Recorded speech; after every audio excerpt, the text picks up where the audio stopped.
السلام علیکم ناظرین، میں محمد اسلم حسین سیاست کی عالمی خبروں میں آپ سب کا استقبال کرتا ہوں۔ پیش ہے دنیا بھر سے آج کی کچھ اہم خبریں۔ سعودی وزارت حج و عمرے نے کہا ہے کہ بیرون مملکت سے زائرین ایک سال کے دوران متعدد بار عمرے کے لیے آ سکتے ہیں۔ عاجل ویب سائٹ کے مطابق وزارت حج کے ٹویٹر پر ایک شخص کی جانب سے دریافت کیا گیا تھا کہ کیا ایک سے زائد بار بیرون مملکت سے عمرہ ویزا پر آیا جا سکتا ہے۔ اس حوالے سے وزارت کا کہنا تھا کہ بیرون مملکت سے زائرین ایک سال کے دوران جتنی بار چاہیں عمرے کے لیے سعودی عرب آ سکتے ہیں۔ وہ مملکت کے کسی بھی انٹرنیشنل ایئرپورٹ یا ریجنل ایئرپورٹ کے راستے عمرہ ادا کرنے کے لیے آ سکیں گے۔ وزارت حج و عمرے کی جانب سے مزید کہا گیا ہے کہ اب تک عمرہ زائرین صرف جدہ یا مدینہ منورہ کے انٹرنیشنل ایئرپورٹ ہی سے آ سکتے تھے، اب وہ سعودی عرب کے کسی بھی انٹرنیشنل یا ریجنل ایئرپورٹ سے عمرہ ویزے پر مملکت آ بھی سکتے ہیں۔ سعودی خواتین نے تیز رفتار ٹرین چلانے کی ٹریننگ حاصل کر لی ہے۔ سال رواں کے ماہ دسمبر کے آخر تک 31 سعودی خواتین ٹرین چلانے کی تربیت مکمل کر لیں گی۔ خواتین کو ریل گاڑی چلانے کی ابتدائی ٹریننگ کا آغاز جنوری 2022 سے ہوا تھا۔ ابتدائی کورس میں انہیں ٹرین کے بارے میں معلومات اور اس کے سسٹم کی تربیت فراہم کی گئی تھی۔ سبق ویب سائٹ نے اسپینی جریدے میں شائع رپورٹ کے حوالے سے اطلاع دی ہے کہ سعودی خواتین نے ٹرین چلانے کی ٹریننگ کے کورس کا دوسرا عملی مرحلہ شروع کر دیا ہے، جو 5 ماہ تک جاری رہے گا۔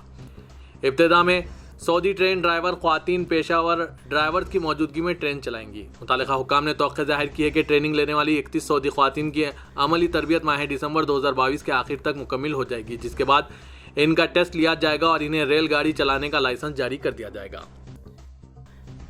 سعودی عرب کے متعدد علاقوں میں پیٹرول اسٹیشنوں کی چیکنگ کی مہم 2 شروع کر دی گئی ہے۔ 11 اداروں کی نمائندہ ایگزیکٹو کمیٹی چیکنگ کا کام کر رہی ہے۔ سعودی خبررساں ایجنسی SPA کے مطابق ایگزیکٹو کمیٹی میں توانائی، داخلہ، تجارت، بلدیات و دیہی و آباد کاری امور، اسلامی امور و دعوت، سیاحت، ماحولیات، ٹرانسپورٹ و لاجسٹک خدمات، افرادی قوت و سماجی بہبود و زراعت کی وزارتیں شامل ہیں۔ ایگزیکٹو کمیٹی پیٹرول اسٹیشنوں اور سروس اسٹیشنز پر پیش کی جا رہی سہولیات کی معیاری ہونے کو یقینی بنانے کے لیے چھاپہ مہم شروع کی ہے۔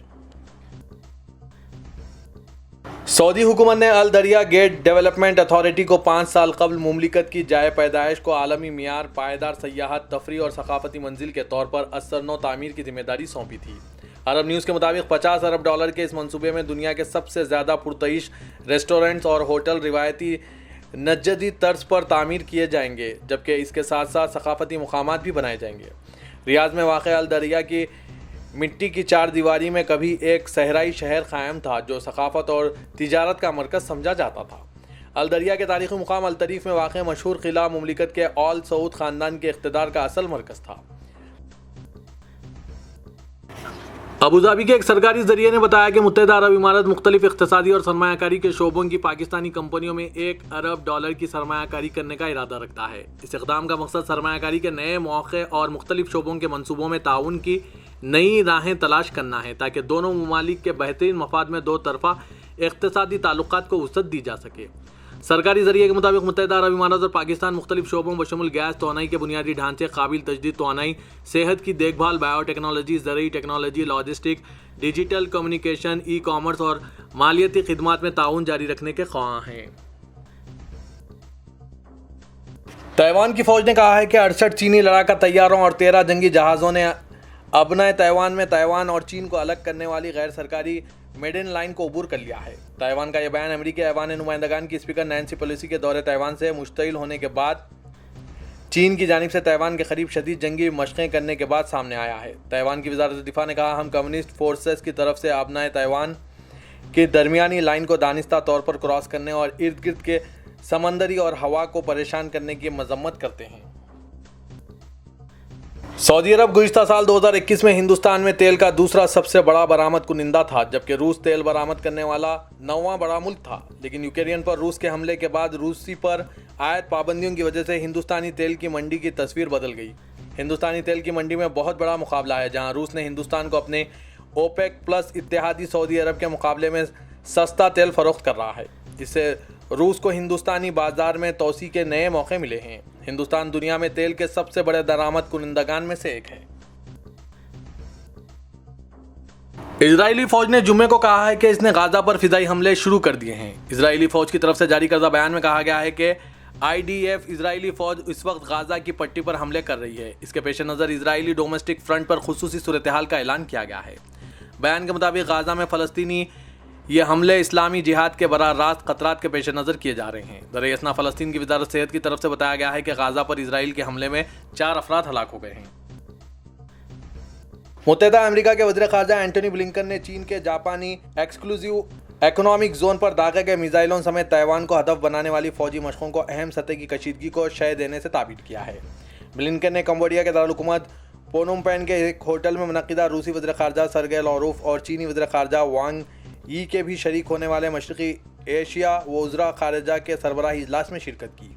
بلنکن نے میڈیا کو بتایا کہ چین نے نانسی کے دورے پر غیر ضروری رد عمل ظاہر کرنے اور اسے ابنائے تائیوان میں اور اس کے آس پاس اپنی اشتعال انگیز فوجی سرگرمیوں کو بڑھانے کے بہانے کے طور پر استعمال کرنے کا انتخاب کیا ہے۔ صدر ترکی رجب طیب اردوغان اور ان کے روسی ہم منصب پوٹن نے شام میں تمام دہشت گرد تنظیموں کے خلاف جنگ میں یکجہتی اور ہم آہنگی کے ساتھ کام کرنے کے عزم کی تصدیق کی ہے۔ روس کے شہر سوچی میں دونوں رہنماؤں کی ملاقات 4 گھنٹے جاری رہی۔ صدر اردوغان اور صدر پوٹن کے درمیان ہوئی بات چیت کے بارے میں جاری کردہ مشترکہ بیان میں مختلف شعبوں میں تعاون کو جاری رکھنے کے عزم کا اظہار کیا گیا۔ علاقائی اور بین الاقوامی استحکام کے قیام کے لیے ترکی اور روس کے درمیان مخلصانہ، صاف گوئی اور اعتماد پر مبنی تعلقات کی اہمیت کی طرف اشارہ کرتے ہوئے بیان میں کہا گیا ہے کہ دونوں رہنماؤں نے شام میں تمام دہشت گرد تنظیموں کے خلاف جنگ میں یکجہتی اور ہم آہنگی کے ساتھ کام کرنے کے اپنے عزم کا اعادہ کیا۔ پاکستان افواج کے شعبے تعلقات عامہ کے director general major general Babar Iftikhar نے کہا ہے کہ ایمن الظہری پر امریکی ڈرون حملے میں پاکستان کی حدود استعمال ہونے کا سوال ہی پیدا نہیں ہوتا۔ جمعے کو پاکستان کے نجی ٹی وی چینل ہم نیوز سے بات کرتے ہوئے ترجمان ISPR کا کہنا تھا کہ اس تمام معاملے پر دفتر خارجہ واضح طور پر کہہ چکا ہے اور وزارت داخلہ نے بھی اس پر وضاحتی بیان جاری کر دیا ہے۔ انہوں نے مزید کہا کہ پاکستان کی حدود استعمال ہونے کے حوالے سے نہ ڈرون حملہ کرنے والوں نے بات کی اور نہ ہی جس ملک میں ہوا انہوں نے کچھ ایسا کہا، لیکن پاکستان میں بعض لوگ اپنوں پر ہی الزام تراشی شروع کر دیتے ہیں۔